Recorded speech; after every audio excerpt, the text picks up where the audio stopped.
Hey guys, we're back, and this time we're looking at the expansion to Bunny Kingdoms from Richard Garfield. This time it's Bunny Kingdom in the Sky. And this is an add-on to the base game, adds a new player, as well as a new board and a bunch of new resources to collect. And we're going to get right in and take a look.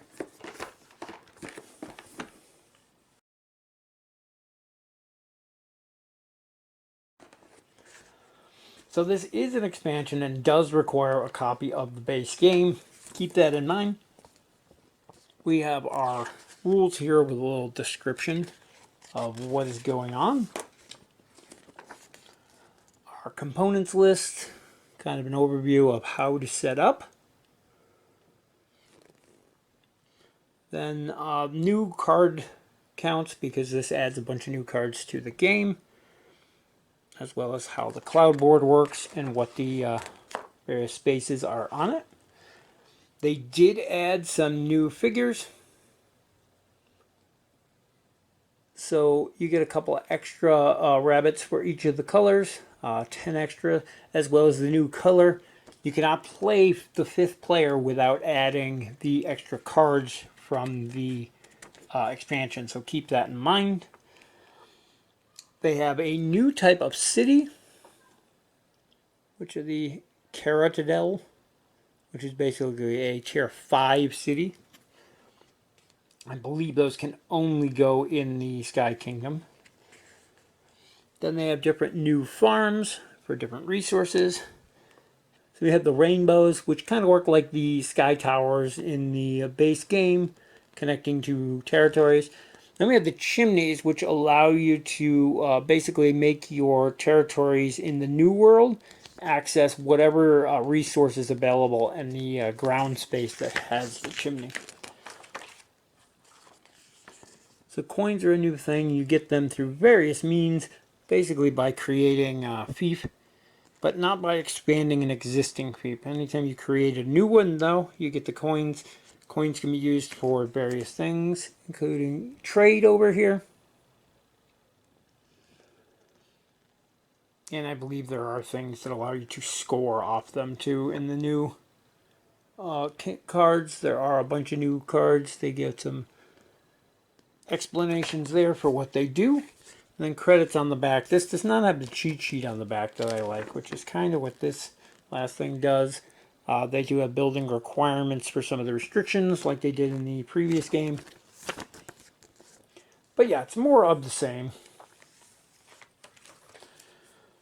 So on our base game here, or our base board here for the expansion. The best way to display this, probably this way. So in this one we have 1 cloud, 2 clouds, 3 clouds, 4 clouds, and 5 clouds. And then across, I'm not sure how they're designated, maybe by number. I can't remember. Yes. So it's by number across and by clouds down. And you can see there's a bunch of different new things on here. We do have some existing cities already.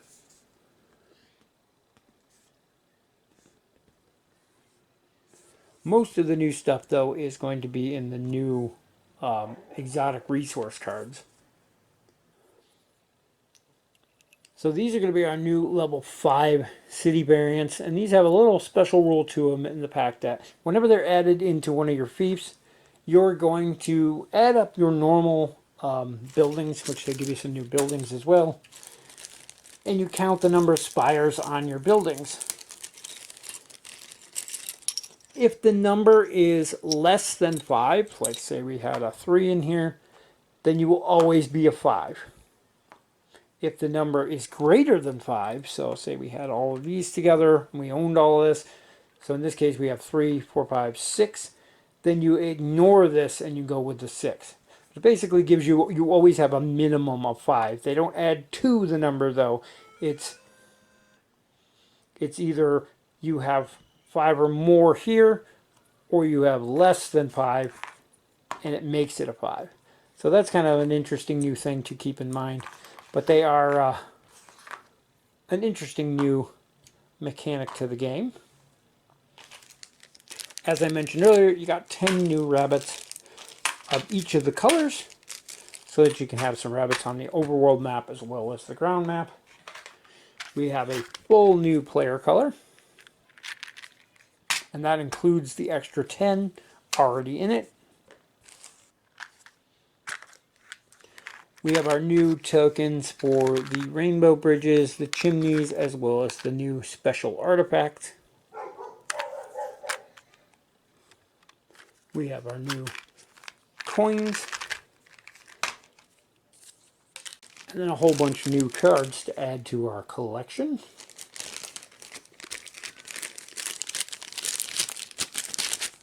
Because of these new cards, the new starting numbers, which are printed up here, I'm not sure if you can see them, change. For 2 to 4 players, we're going to be using 12. For 3 players, we're going to be using 15.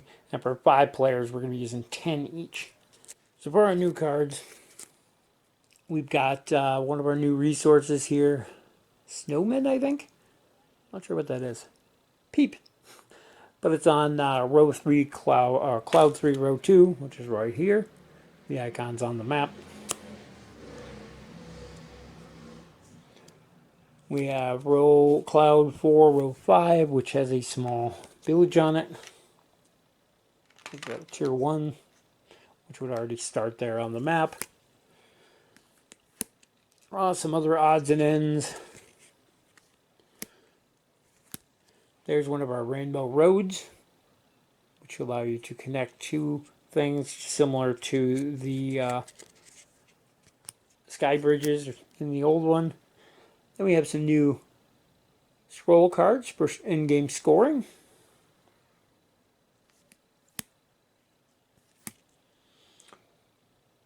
There's our level 3, which is 2-3, right there. Another new resource, and these new resources can only be played in the overrealm. So if you gain this card, it has to go in the cloud world.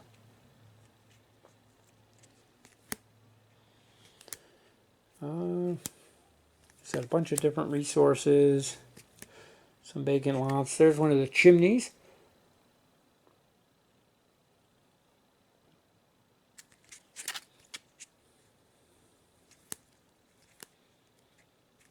And show on more of the same, most of this stuff.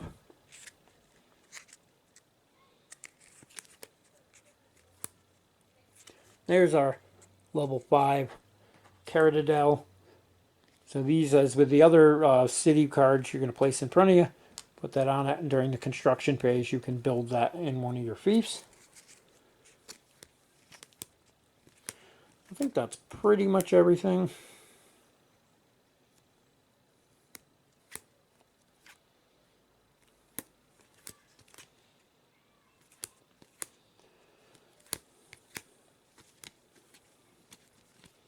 And there's some new instant cards, and allows you to gain 2 coins right off the bat. And then some new treasure cards and whatnot, again, end game scoring. So that's pretty much everything in there.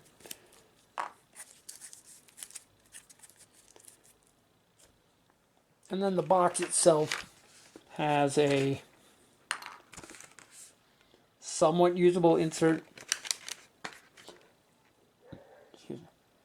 I don't think it's as well put together as the one in the base game, but it serves its purpose. Probably going to mix the stuff in this into the base game anyway, so there's not a lot to that. But again, these don't go straight to the top, so if you put the cards in here without putting them in a bag, they tend to dump, which is annoying. But that's a look at everything that comes in Bunny Kingdom in the Sky. It's an interesting add-on to the base game. I like that it adds a 5th player. I'm not huge on the second board, though. I like having extra spaces, but having to get the various things to connect to it kind of limits you. And you can always build a fief up here and not connect it to the ground. So, I mean, it's not terrible, but it's a bunch of new stuff to learn. Definitely more geared towards experienced players who played the base game a bunch, and they can kind of get the hang of playing on 2 different boards. There's a bunch of new resources up here which are unique, which kind of adds more to it as well, because you can get a fish, a carrot, unicorn, I think that's one of the things.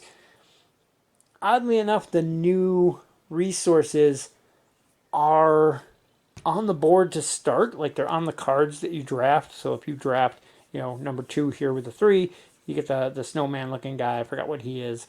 But it's not marked as the old resources were, like the fish here on the map and the carrots. I'm not sure why they did that. I mean, I guess the icon is still there, but they don't have the resource icon on them, which is just strange. I think that overcomplicates something it didn't need to be. But at the same time, they give you these little tokens that you can put on there, and there's even a space for it to go on there. So I'm just not sure why those weren't already on the spaces. Maybe I'm missing something on that. It just seems odd to me. Other than that, though, it's more of the same. It adds more to the base game that if you're already a fan of, this is going to be more to that. Like I said, it's a little adds a little bit more complexity to it because there are the different resources. So now you're trying to keep track of extra things. But if you're familiar with the game, it's not that big of a deal. My biggest complaint is the cards aren't marked easy to. Well, I guess they are. They have the little cloud symbol in the bottom, so I take that back. But they're hard to go through and remove when you decide you want to play with this and you don't want to play with this. You got to go through and find them all and remove them all. It's not a huge ordeal, but I would have liked just more basic cards to add. But I get they needed to expand the board, the amount of spaces for having a 5th player. So it's kind of a trade-off there. I think most of our games we're going to play without this because I think the base game alone is fine. But now that I have this, we have the ability to play with the 5th player, and that's probably the only time I'm going to break this out. So your experience may be different with it, but as far as I see, this is only going to get used in the case if we're playing with 5 players. Let me know in the comments what you think. The coins are an interesting new mechanic as well. But yeah, overall, it's more of the same, and it does add more to the base game. But again, I kind of prefer the simplicity of the base game without all the extra stuff.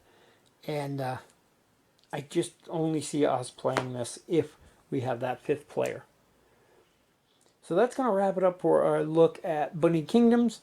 I hope it helps you decide if it's something you'd be interested in. As I said, it's nothing bad. It's more of the same. If you like the game, you'll probably like this. If you have a 5th player, it's definitely worth picking up. But for me personally, it kind of falls flat short of having that 5th player. So your mileage may vary. And again, I hope this helps you decide if it is worth the time and effort or not.